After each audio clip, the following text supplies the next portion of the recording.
दोस्तों, दुनिया की तारीख गवाह है कि जब जब किसी ने अल्लाह के वलियों से सच्ची मोहब्बत की है तो उस मोहब्बत ने सिर्फ दुनिया ही नहीं बल्कि आखिरत के फैसले भी बदल दिए हैं।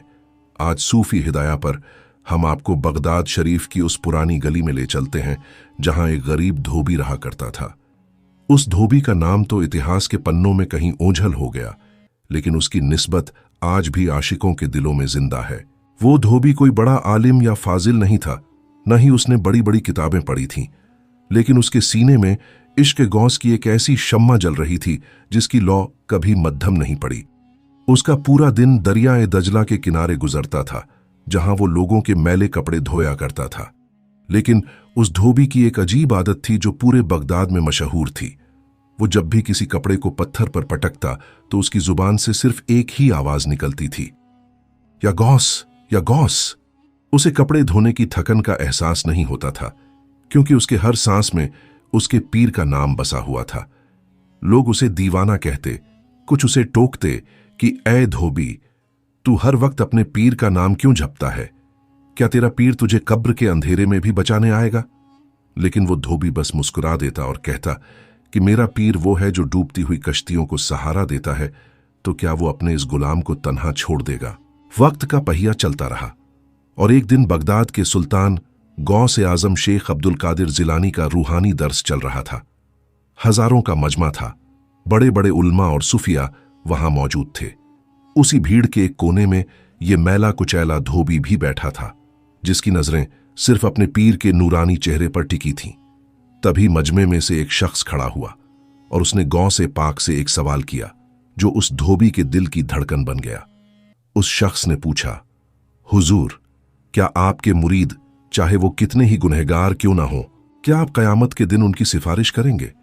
गौसे आजम की आंखों में एक जलाल और रहमत की चमक आई और आपने फरमाया, मेरा मुरीद चाहे जैसा भी हो, अगर उसने मुझे सच्चे दिल से पुकारा है तो अल्लाह की रहमत से मैं उसे कभी रुस्वा नहीं होने दूंगा। ये सुनकर उस धोबी की आंखों से आंसू छलक पड़े। उसे जैसे अपनी जिंदगी की सबसे बड़ी दौलत मिल गई थी। लेकिन उसे क्या पता था कि बहुत जल्द उसकी मोहब्बत का सबसे बड़ा इम्तिहान होने वाला है। कुछ ही दिनों बाद उस धोबी की तबीयत अचानक बिगड़ने लगी। उसके आखिरी लम्हे करीब आ गए थे। घर वालों ने उसे कलमा पढ़ाने की कोशिश की, मगर उसकी रूह तो या गौस की सदाओं में बसी थी। देखते ही देखते उसने दम तोड़ दिया।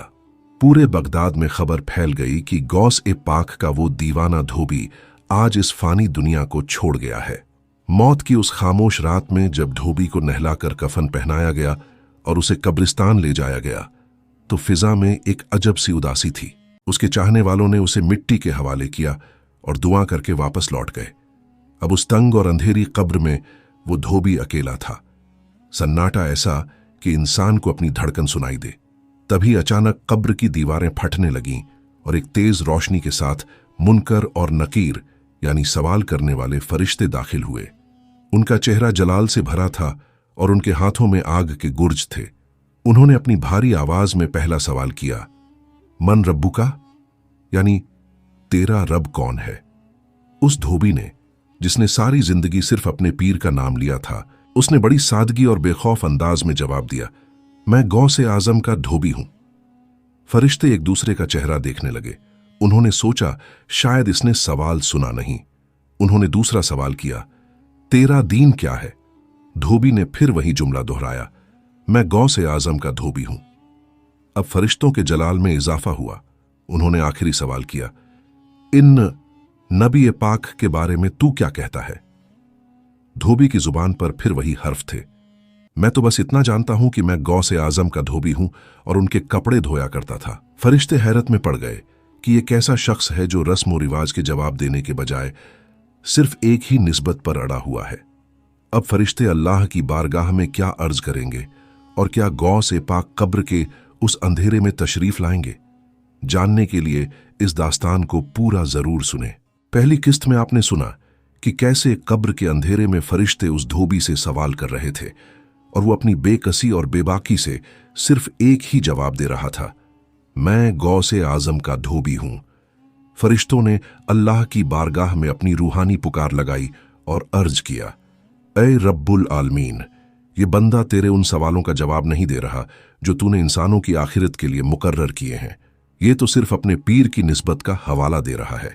हम इससे रब के बारे में पूछते हैं, ये गौस ए पाक का नाम लेता है।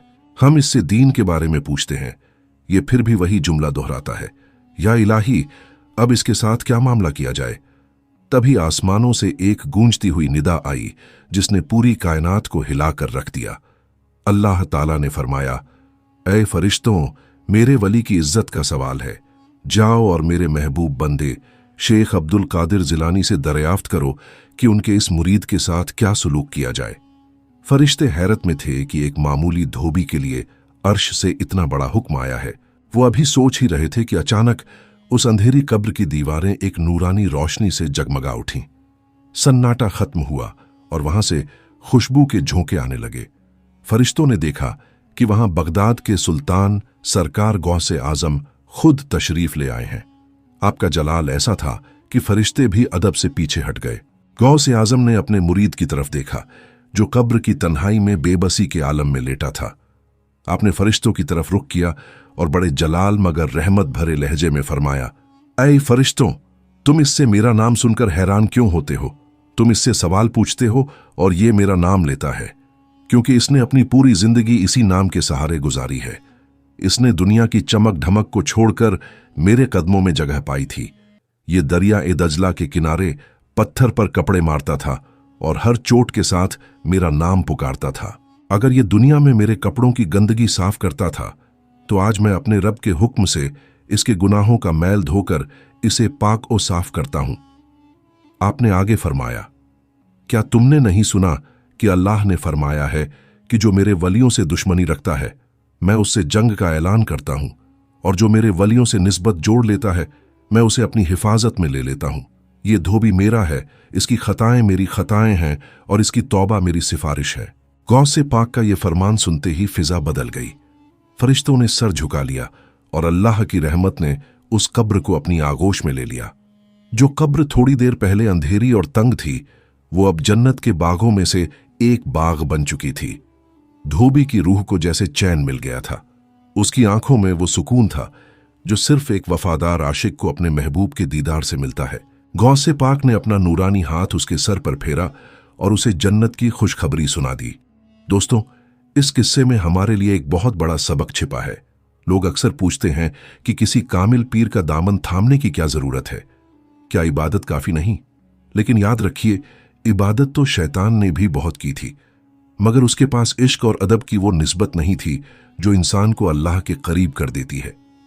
इस धोबी के पास कोई बड़ा इल्म नहीं था, वो कोई बड़ा मुफ्ती या आलिम नहीं था, लेकिन उसके पास वफा थी। उसने अपनी निस्बत को मरते दम तक निभाया और उसके बदले में उसके पीर ने उसे मौत के बाद की तन्हाई में भी अकेला नहीं छोड़ा।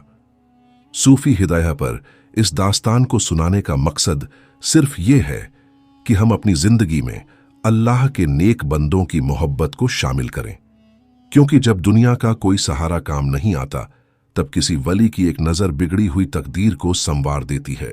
अगर आपको गौसे आजम की ये करामात पसंद आई हो तो इसे अपने अजीजों तक पहुंचाएं और कमेंट में खामिया गौस अल मदद लिखकर अपनी मोहब्बत का इजहार करें। अल्लाह हम सबका खात्मा ईमान पर फरमाए। आमीन। अल्लाह हाफिज।